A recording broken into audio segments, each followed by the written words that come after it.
The phenomenon of animals being naturally drawn to some humans more than others is, well, a complex interplay of various factors, encompassing scientific, philosophical, and even scriptural perspectives. Scientific answers. From a scientific standpoint, several elements contribute to an animal's preference for certain individuals.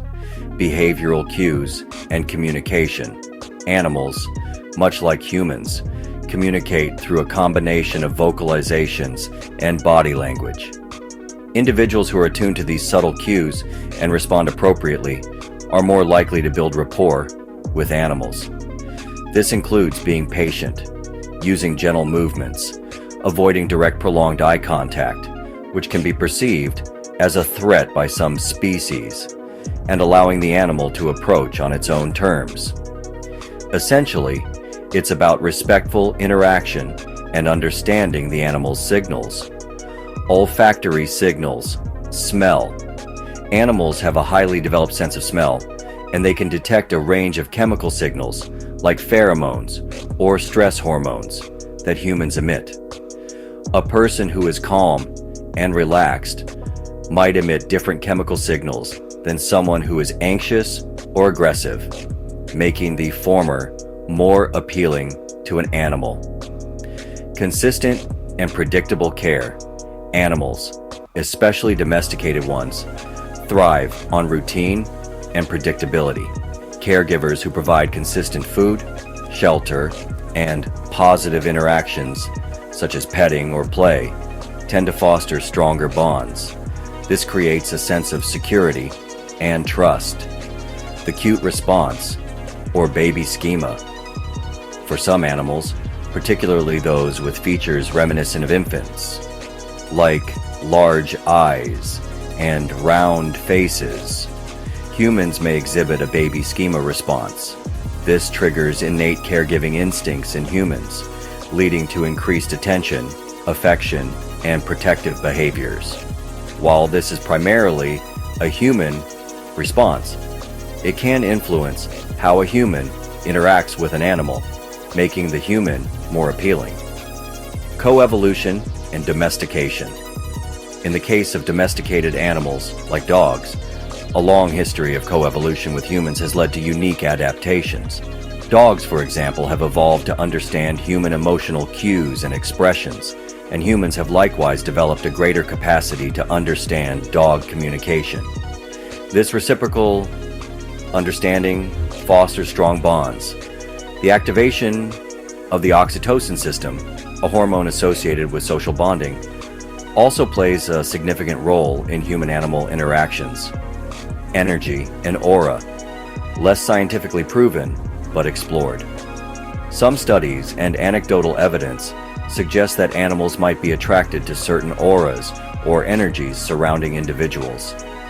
While harder to scientifically quantify, this aligns with the idea that animals are highly perceptive of subtle cues, including a person's overall demeanor and emotional state. Philosophical answers. Philosophical perspectives on animal attraction to humans often delve into the nature of consciousness, empathy, and our place in the natural world, shared sentience, and suffering. Philosophers like Peter Singer argue that animals, particularly mammals, share with humans the capacity for sentience, the ability to feel pleasure and pain. This shared capacity for experience can lead to a recognition of vulnerability and a basis for empathy, drawing both humans and animals to seek comfort and avoid suffering. When a human acts with compassion, an animal may perceive this as a safe and beneficial interaction. The other, and connection. Some philosophical views explore the idea that humans, in their often isolated and self-aware existence, seek connection with the other. Animals, being different, yet capable of companionship and affection, can fulfill this innate human need.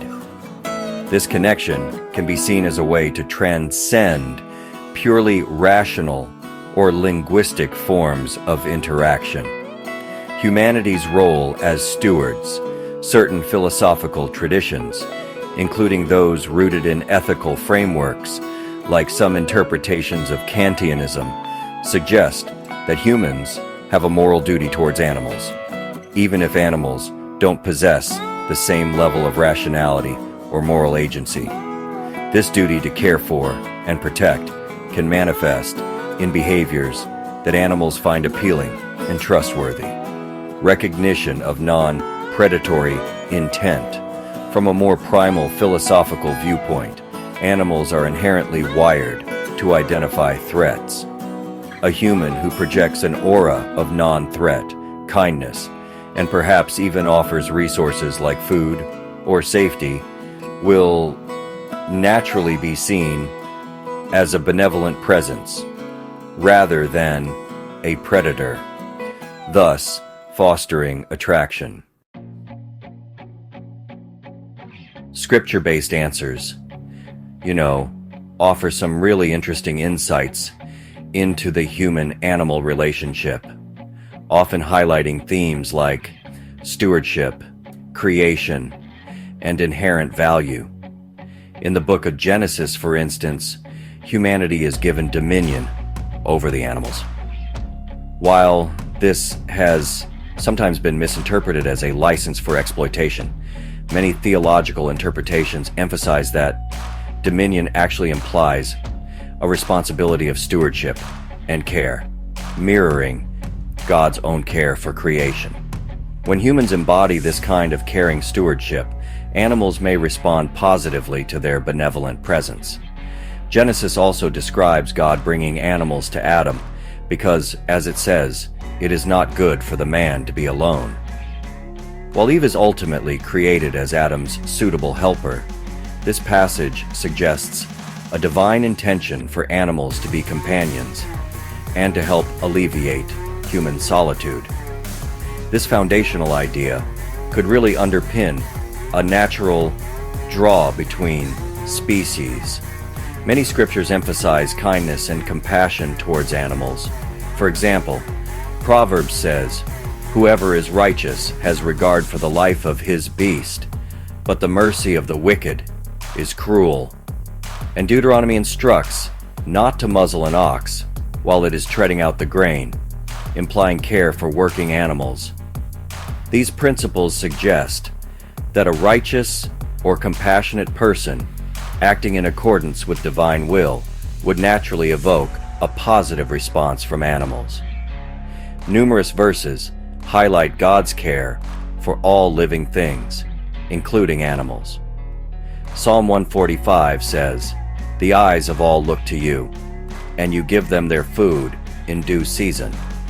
You open your hand, you satisfy the desire of every living thing."